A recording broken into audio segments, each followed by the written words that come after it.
সাহাবায়ে কেরামদেরকে নিজের কাপড় সরিয়ে দেখায় সাহাবীরা, তোমাদের কারো পেটের মধ্যে একটা পাথর বাঁধা, কারো পেটে দুইটা। আমি নবী একা পাথর বেঁধেছি তিনটা, তারপর ময়দান ছাড়তে রাজি না। নবীজি যখন নিজের পেটের কাপড় সরিয়েছেন, হযরত জাবির রাদিয়াল্লাহু আনহু নবীজির দিকে তাকিয়েছেন। চেহারার দিকে তাকিয়ে দেখেন চেহারা শুকিয়ে গিয়েছে নবীজির। কারণ আরব দেশের জমিন বড় কঠিন, সূর্যের তাপ মনে হয় যেন মাথার মগজগুলো গলে যায়, এমন সূর্যের তাপ আরবের জমিনে। বাংলাদেশের জমিন তো মাটির জমিন, কোদাল দিয়ে কোপ দিলেই মাটির মধ্যে কোদাল ডেবে যায়। আরবের জমিনগুলো পাথরের জমিন, কাটা বড় কঠিন।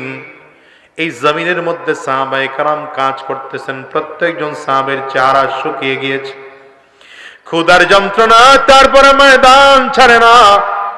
জাবির রাদিয়াল্লাহু আনহু নবীজির চেহারার দিকে তাকিয়ে নবীজির মায়ায় পড়ে গেলেন। হঠাৎ করে নবীজির কাছে এসে ডেকে বললেন, পয়গম্বর একটুখানির জন্য ছুটি দেন, বাসায় যাব। হযরত জাবিরের বাসাটা কাছে ছিল, পয়গম্বর একটু ছুটি দেন, বাসায় চলে যাব। নবীজি ছুটি দিলেন। বাসায় গিয়ে স্ত্রীকে ডাক দিলেন, প্রাণের স্ত্রী আমার, ঘরে কি আছে? নবীজিকে দেখে আসছি ময়দানে কাজ করতে করতে রাহমাতুল লিল আলামিনের চেহারা শুকিয়ে ছোট হয়ে গিয়েছে, আমার নবীর দিকে তাকানো যায় না। আমি জাবির আমার নবীর দিকে তাকিয়ে থাকতে পারি না। বিবি গো, ঘরে যদি কোনো খাবার থাকে দাও, নবীরে গিয়ে দিয়ে আসবো। স্ত্রী ঘর থেকে বললেন, প্রাণের স্বামী আমার, ঘরে তেমন কিছুই নাই, অল্প একটু আটা আছে, যেটা দিয়ে অল্প কয়েকটা 10-12টা রুটি হবে, 3-4 জন মানুষের খানা হবে, সর্বোচ্চ 5 জন মানুষ খানা খাইতে পারবে এমন রুটি আমার ঘরে আছে। হযরত জাবির রাদিয়াল্লাহু আনহু বলেন, তুমি তাড়াতাড়ি করে রুটিগুলো খামিরা বানাইতে আরম্ভ করো, আমি ছাগলটা জবাই করি। জাবির রাদিয়াল্লাহু আনহুর ছোট্ট একটা বকরি ছিল, বকরিটা জবাই করেছে, গোশত ক্লিয়ার করে বিবির কাছে এনে দিয়েছে। আগে গোশতটা পাকাও। গোশত পাকাইতেছে স্ত্রী।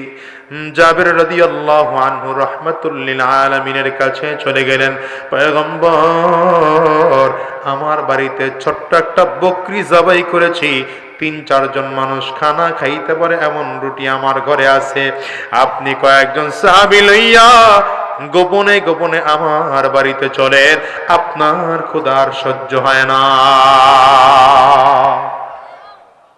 নবী বলেন, একা একা যাব? 3-4 জন নিয়ে যাব? কারে রেখে কারে নিয়ে যাব? হয় না। সব তো আমার সাহাবী, কাউকে রেখে আমি নবী যাব, এটা হয় না। হযরত জাবির রাদিয়াল্লাহু আনহু বললেন, হুজুর অল্প খানা, অল্প একটু খানা আছে, এই খানা সবার হবে না, অল্প খানা কয়জন দেখাবো? 3-4 জন মিলে খানা হবে। রাহমাতুল লিল আলামিন বললেন, জাবির বাসায় চলে যাও, গিয়ে খানা রেডি করো, আমি ও খন্দকের ময়দানের সব সাহাবায়ে কেরামদেরকে নিয়ে আসতেছি। নবীজি পুরো খন্দকের মধ্যে ঘোষণা দিলেন, ইয়া আহলা খন্দক, ইন্না জাবিরান ক্বাদ সানা সূরা ফাহাইয়া আহলান বিকুম। এই খন্দকের বাহিনীরা, চলো, জাবির তোমাদের জন্য খানা রেডি করেছে, তোমরা খানা খাবে। খন্দকের ময়দানে 1000 সাহাবায়ে কেরাম কাজ করতেছেন। কতজন? সরে বলেন। 1000 সাহাবী কাজ করতেছেন। 1000 সাহাবী গেল ইয়া নবীজি রওনা করেছেন। জাবির রাদিয়াল্লাহু আনহু বাসায় গিয়া স্ত্রীকে বলেন, খানা রেডি করো, সর্বনাশ হয়ে গেছে। নবীকে বলেছিলাম 2-3 জন নিয়ে আসার জন্য, নবী তো পুরো 1000 সাহাবীকে নিয়ে আমার বাড়ি আসতেছে। স্ত্রী পর্দার আড়াল থেকে তাকিয়ে দেখে, আসলেও কাতারে কাতারে সাহাবীরা আসতেছে। তো মহিলারা ভয় পেয়ে যায় সাধারণত। স্বামীকে বলতেছে, আসলে তোমার কোনো কাণ্ড জ্ঞান নাই, তোমারে বললাম যে গোপনে গোপনে নবীরে গিয়া বলবা, আর তুমি সবাইরে গিয়া বলছ। না, আমি তো বলি নাই, নবী নিজেই বলছে। সুবহানাল্লাহ কইবেন না? জাবির রাদিয়াল্লাহু আনহুর স্ত্রী বলে, আচ্ছা তুমি নবীরে গিয়া বলো নাই যে খানা অল্প, 4-5 জন খেতে পারে? বলে, হ্যাঁ বলছিলাম তো। তুমি বলছো? হ্যাঁ। তারপরে নবী সবাইরে নিয়ে আসছে, বলে হ্যাঁ। তাহলে টেনশন করো না, কিছু একটা ঘটবে আজকে। সুবহানাল্লাহ পারেন নাই সবাই বলতে? আওয়াজ দিয়ে চিল্লায় বলতে পারেন নাই সুবহানাল্লাহ? চলে আসছেন নবীজি, চলে আসছেন। আহারে জাবির রাদিয়াল্লাহু আনহুর বাড়িতে ঈশা নবীকে, জাবির, ওই যে আটা রুটি বানানোর জন্য যে খামিরা তৈয়ার করেছো, খামিরাটার বাক্সটা নিয়ে আসো। কামলায় করে খামিরা নিয়ে আসা হলো। নবীজি বিসমিল্লাহির রহমানির রহিম বলে ফু দিয়ে ভেতরে পাঠালেন, আর বললেন গোশতের ডেকসিটা নিয়ে আসো। পাকানো গোশতের ডেকসি আমার নবীর সামনে আনা হলো। নবীজি বললেন, যাও ভেতরে একজন রুটি পাকাবে, আর তুমি আমার হাতে একটা একটা করে রুটি এনে দিবা। জাবির রাদিয়াল্লাহু আনহুর বাড়িতে আবু হুরায়রা রাদিয়াল্লাহু আনহু বলেন যে নবীজি নিজের হাতে রুটি লইয়া গোশত রুটির মধ্যে দিয়া আস্তে আস্তে করে মোড়ায় মোড়ায় রোল বানায় এক একজন সাহাবীর হাতে দিচ্ছেন, আর সাহাবীরা পেট ভরে খাইতেছেন। একজন দুইজন করে করে 10 জন 20 জন 50 জন 100 জন, আর 100 জন কি 200 300 1000, এমন করে 1000 সাহাবী পেট ভরে খানা খেয়েছে। নবীজি ডাকলেন, আসো জাবের, তুমি আর আমি খাবো। আর জাবির রাদিয়াল্লাহু আনহু পেট ভরে খান, নবীজিও পেট ভরে খেয়েছেন। এবার বললেন, যাও গোশতগুলো ভেতরে পাঠিয়ে দাও, রুটিগুলো ভেতরে পাঠিয়ে দাও, ভেতরে যারা আছে তাদেরকে খাইতে বলো। জাবির রাদিয়াল্লাহু আনহু বলেন, কৌতূহল বশত ওই গোশতের ঢাকনা উঠে গেলাম। গোশতের ঢাকনা উঠিয়ে দেখি নবীর কাছে যেমন নিয়েছিলাম, রুটির ঢাকনা উঠিয়ে দেখি নবীর কাছে যেমন নিয়েছিলাম, গোশত আর রুটি এখনো তেমনই আছে। বরকত দিয়েছেন কে? বলেন না কে? আল্লাহ তাখাফু ওয়ালা তাহজানু, আল্লাহ তাখাফু ওয়ালা তাহজানু। ভয় নাই, টেনশন নাই। যেখানে টেনশন শুরু হয় সেখান থেকে আমার মালিকের কুদরতের খেলা আরম্ভ হয়। পয়গম্বর মুসা আলাইহিস সালাম ফিরআউনের ভয়ে আল্লাহ তাআলার আদেশ পাইয়া লোহিত সাগরের কিনারায় দাঁড়িয়ে গিয়েছেন। রব্বে কারীম আল্লাহ তাআলা বললেন, মুসা রে, তুই ফিরআউন যেহেতু তোমাকে এলাকায় থাকতে দেয় না, যাও তোমার লোকজন নিয়ে এলাকা পার হয়ে চলে যাও। নদীর পারে চলে গেলেন। মুসা আলাইহিস সালাতু ওয়াস সালামের লোকজনগুলো বলে, ও পয়গম্বর মুসা, ডানের দিকে তাকিয়ে দেখে ফিরআউনের লোক আসতেছে, বামেও তাকিয়ে দেখে ফিরআউনের লোক আসতেছে, পেছন দিকেও তাকিয়ে দেখি ফিরআউনের লোকজন আসতেছে। আমরা মনে হয় আজকে মুক্তি পাবো না। সামনের দিকে উত্তাল সাগরের ঢেউ দেখা যায়। পয়গম্বর মুসা আলাইহিস সালাতু ওয়াস সালাম বলেন, টেনশন করো না, ইন্না মাইয়া রাব্বি সায়াহদি।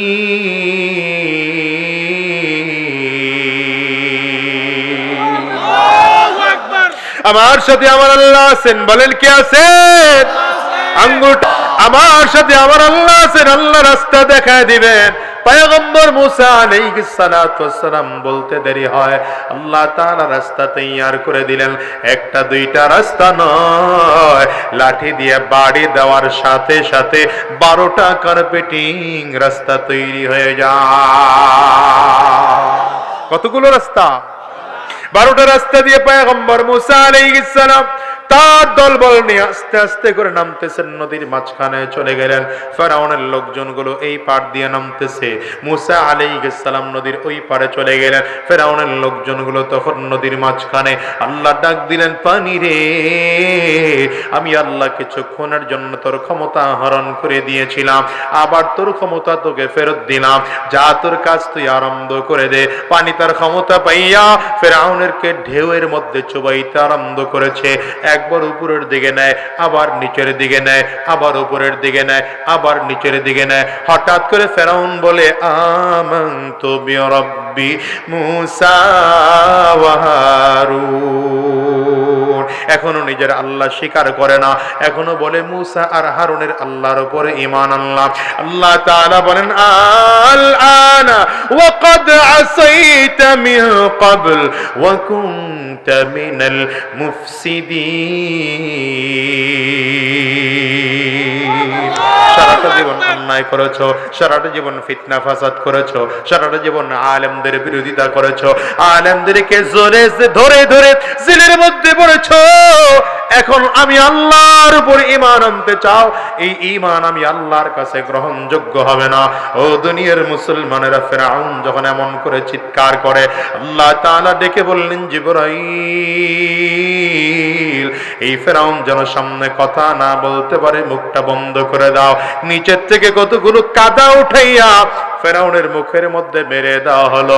আবার ফেরাউন উপরের দিকে তাকিয়ে আছে, লেখা সামনে ধরা হলো, কোন গোলাম যদি নিজেকে মালিক বলে দাবি করে আর যদি মালিকের বিরোধিতা করে, তার শাস্তি হলো নীল দরিয়ায় চুবাইয়া মারা। ফেরাউন এক চিৎকার দিছে, কি রে, লেখা তো আমার মনে হয়। জিবরিল বলে, এটা তোমারই লেখা। মনে আছে নি আল্লাহ যেদিন নীল দরিয়ার পানি শুকে তুমি গোপনে একা একা পাহাড়ের চূড়ায় গিয়েছিলা, সেই দিন আল্লাহর কাছে দোয়া করেছো, আল্লাহ নীল দরিয়ায় পানি দিয়েছেন। সেই দিনকে একজন যুবক জিজ্ঞাসা করেছিল, কোন গোলাম যদি মালিকের বিরোধিতা করে, নিজেই যদি নিজের মালিক বলে দাবি করে, কি শাস্তি হওয়া দরকার? ফেরাউন সেদিন নিজেই সিদ্ধান্ত দিয়েছে, তার শাস্তি হলো এমন পানির মধ্যে চুবাইয়া মারা। ওই নিজের বিচার দিয়া, বুঝেন নাই, বুঝেন নাই, 16টা বছর সংবিধান সংশোধন করেছ। আমি তো বলি, সংবিধান যারা যারা সংশোধন করেছ, নিজের স্বার্থে সংবিধান সংশোধন করেছিল। অপেক্ষা করো বাংলার জনগণ, নিজের সংবিধান দিয়েই তোমার আবার বাংলাদেশে ফেরত এই না, ফাঁসির কাস্টে ঝুলাইয়া মারবে, সেদিন বাঁচার উপায় থাকবে না। বুঝেন নাই মনে হয় না? রাগ করতেছে?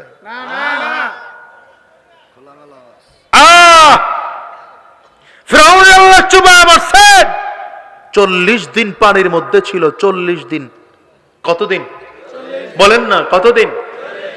মিশরের লোকজন বিশ্বাস করে না, ফিরআউন এত বড় ক্ষমতাওয়ালা মরে কেমনে? বুঝেন নাই কথা? আমারও তো বিশ্বাস হয় নাই। দুপুর 2:30 বাজে, বুঝেন? আরে ওয়াজ বুঝে ঘুমে ধরছে, ওয়াজ বুঝার টাইম নেই এখন। দুপুর 2:30 বাজে শাহবাগ গিয়ে তো ঠিকই শায়েখে চরমনায়ের সাথে মিছিল করতেছি, পালাইছে রে পালাইছে, কিন্তু ভিতর বিরতে চিন্তা করি, পালাই কেমনে? কথা কয় না, কথা কয় না, কথা কয় না।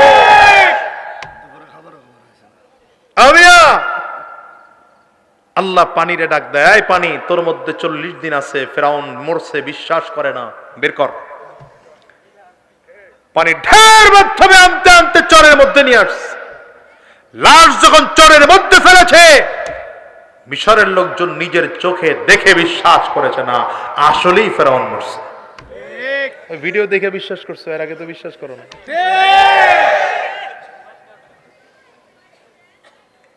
এবার আল্লাহ তাআলা একটা কথা বলেছেন, এই কথাটা আমাদের বোঝার বিষয়। চরের মধ্যেই না আল্লাহ বলেন, আল-ইয়াওমা নুনাজ্জিকা বিবাদানিকা লিতাকুনা লিমান খালফাকা আয়া। আল-ইয়াওমা নুনাজ্জিকা বিবাদানিকা লিতাকুনা লিমান খালফাকা আয়া।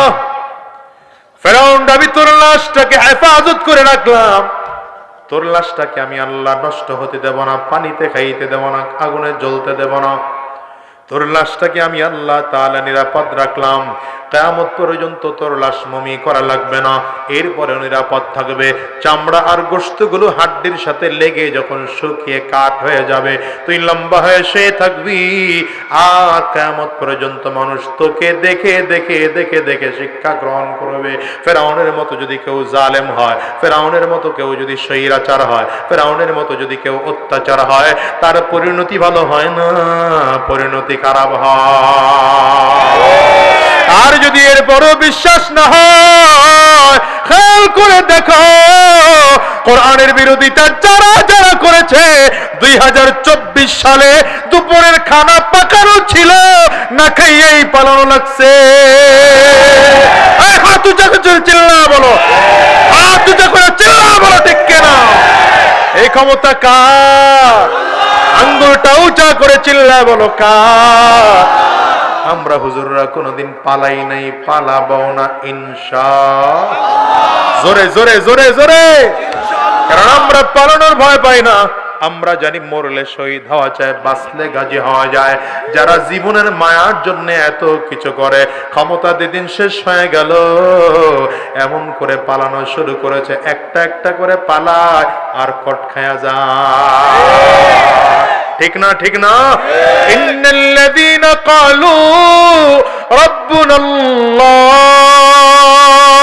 সুম্মা ইসতাকামু تتنزل عليهم الملائكة ألا تخافوا ولا تحزنوا وأبشروا بالجنة التي كنتم توعدون। বাজান রে, দ্বীনের পথে টিকে থাকা বড় কঠিন হবে, দ্বীনের পথে টিকে থাকা বড় মুসিবতের হবে, দ্বীনের উপরে অটল থাকা বড় বিপদের ব্যাপার।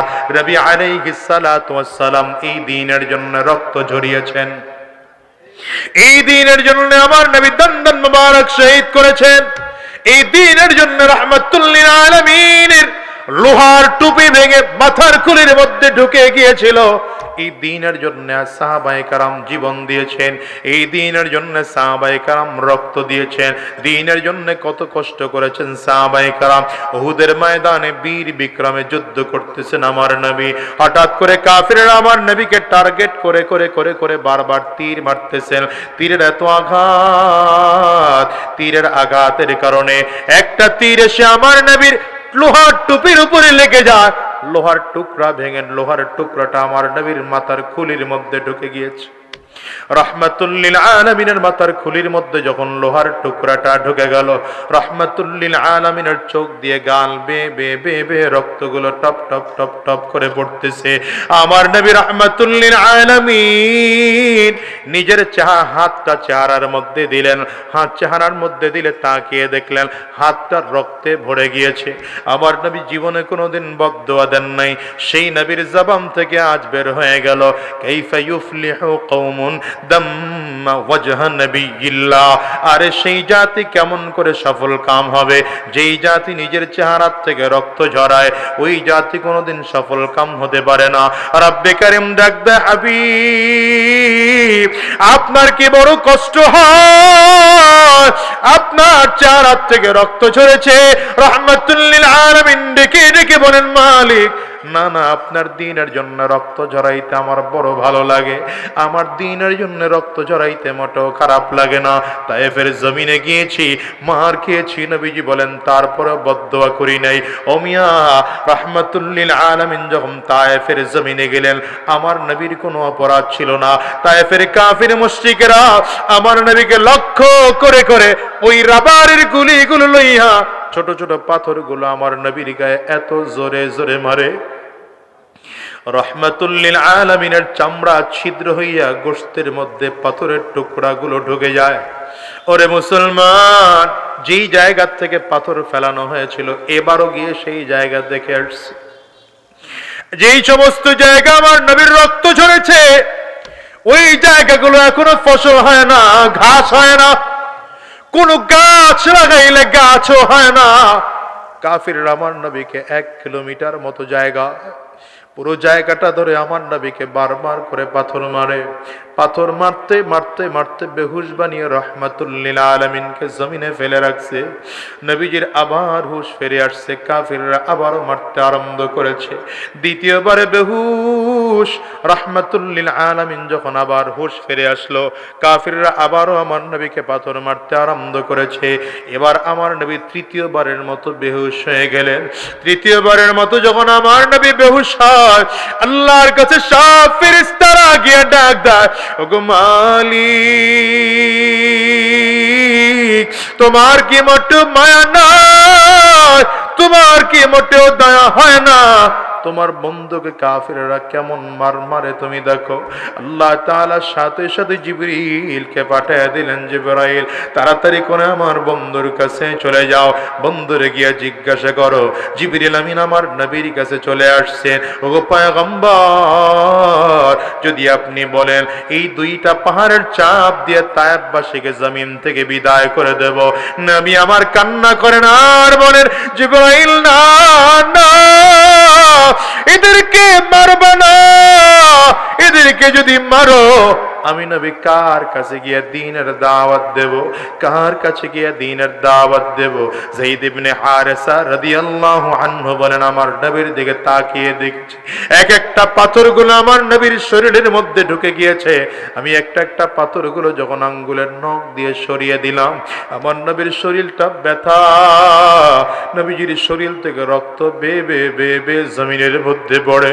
ও কত মায়ার নবী আমার, রহমতের নবী নিজের চাদর দিয়া রক্তের ফোঁটাগুলো জমিনের মধ্যে পড়তে দেন না, এমন করে করে মুছে মুছে ভাঁজ করে রাখতেছে। আমার নবী রক্তের ফোঁটাগুলো মুছে মুছে ভাঁজ করে রাখতেছে। যায়েদ ইবনে হারেসা বলেন, পয়গম্বর রক্ত কেন জমিনের মধ্যে পড়তে দেন না? নবীজি বলেন, যায়েদ রে, আমি নবীর রক্ত বড় পবিত্র রক্ত, এই রক্ত যদি জমিনের মধ্যে পড়ে আমি নবীর ভয় হয়। আল্লাহ বুঝি রাগ করে তায়েববাসীকে কোনোদিন ফসল দিবেন না, তাইলে তায়েববাসী না খেয়ে মারা যাবে। আমি নবী এই জন্য রক্ত জমিনের মধ্যে পড়তে দেই না। দুনিয়ার যুবকেরা, আমার নবী কত মায়ার নবী আমার, কত দয়ার নবী আমার, ওই রহমতের নবী রেখে চিনো। উহুদের ময়দানে আমার নবী রক্ত ঝরায়, নবীজির পাথরের সাথে আঘাত লেগে দুইটা দাঁত ভেঙে জমিনের মধ্যে পড়ে গিয়েছে। আমার নবী যেমন মায়ার নবী, সাহাবাই কারাম জীবন দিয়ে আমার নবীকে ভালোবাসতেন। রহমতের নবী জমিনের মধ্যে বেহুশ হয়ে আহারে পড়ে আছেন উহুদের ময়দানে।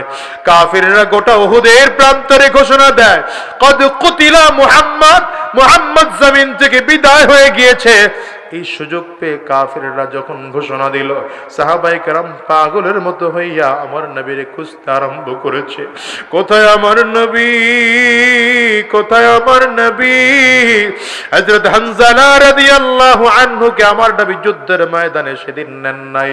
হানজালা রাদিয়াল্লাহু আনহুকে সেদিন স্ত্রীর কাছে নবীজি রেখে গিয়েছেন, স্ত্রীর সাথে আরামে দিন কাটাচ্ছেন হানজালা।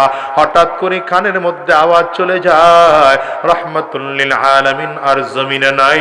হানজালা নিজের স্ত্রীকে ডাক দেয়, কাপড়টা তাড়াতাড়ি করে দাও।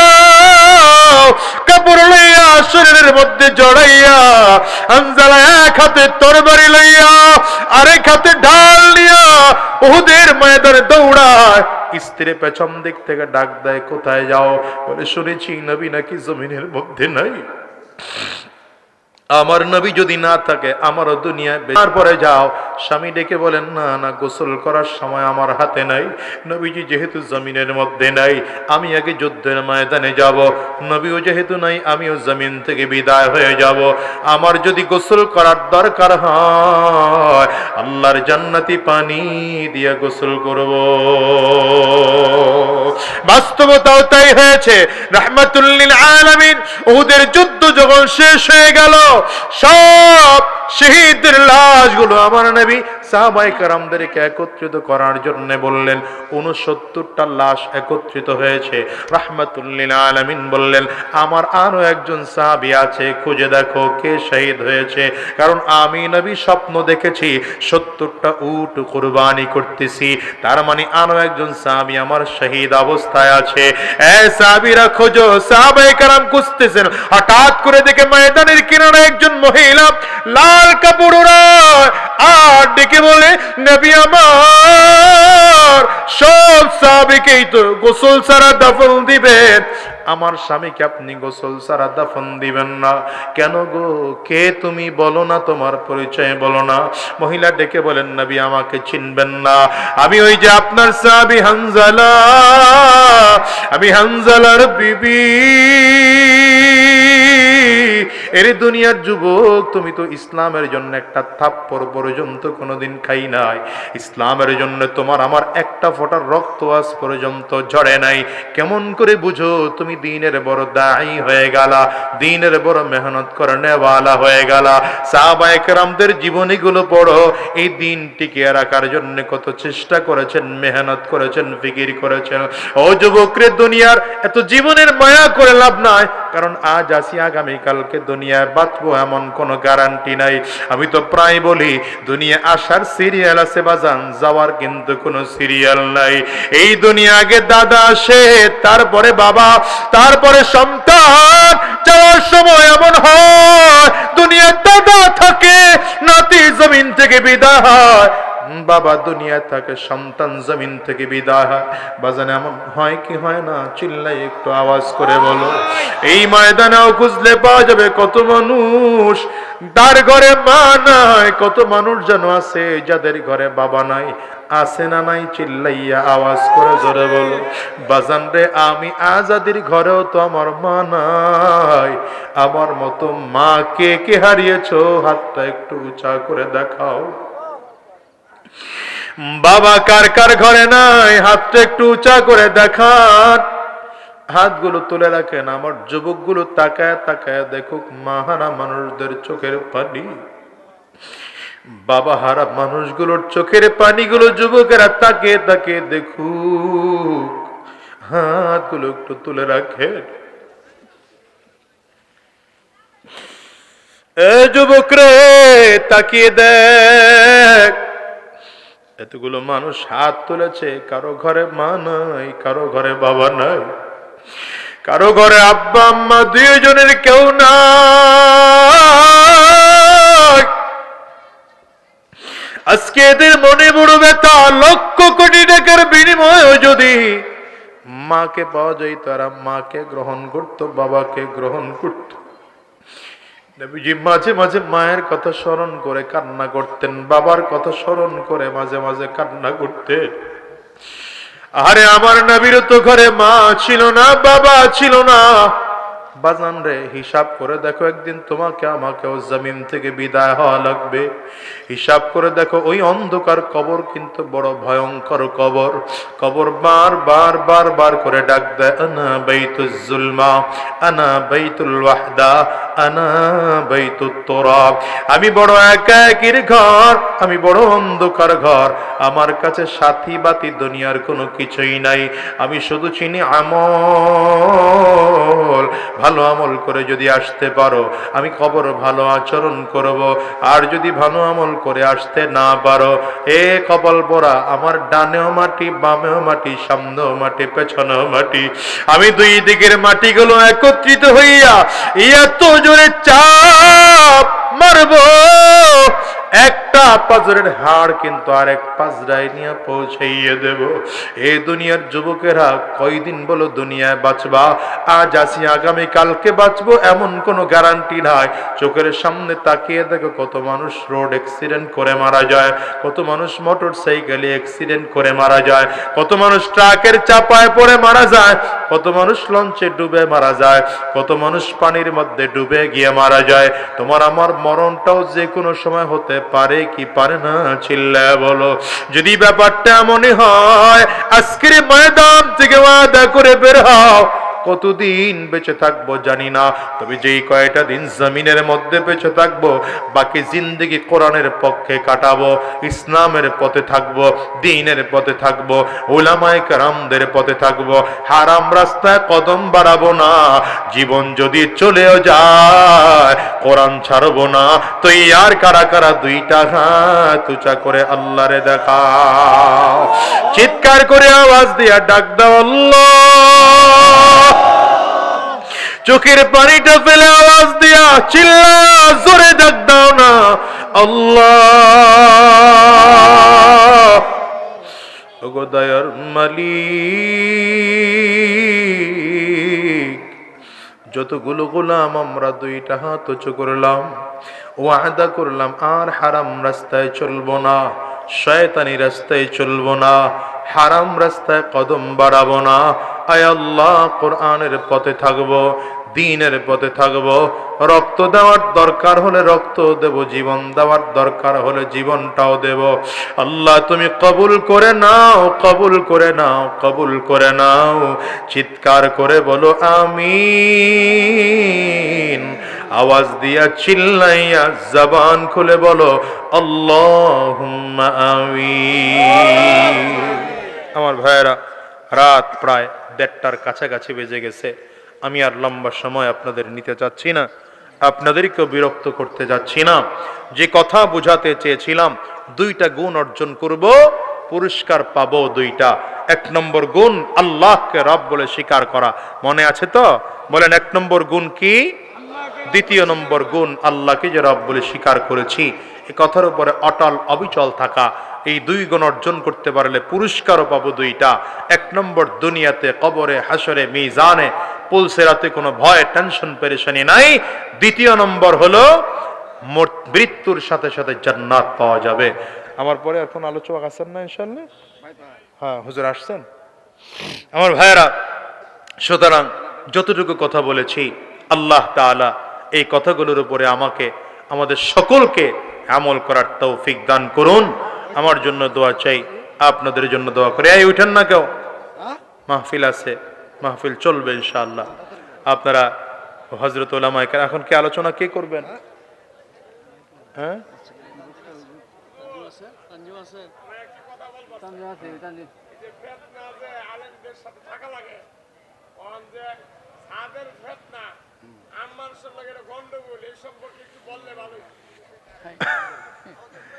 এটাও কথা ক্লিয়ার, আলেমদের সাথে থাকবেন, আবার কথা ভিন্ন কিসে।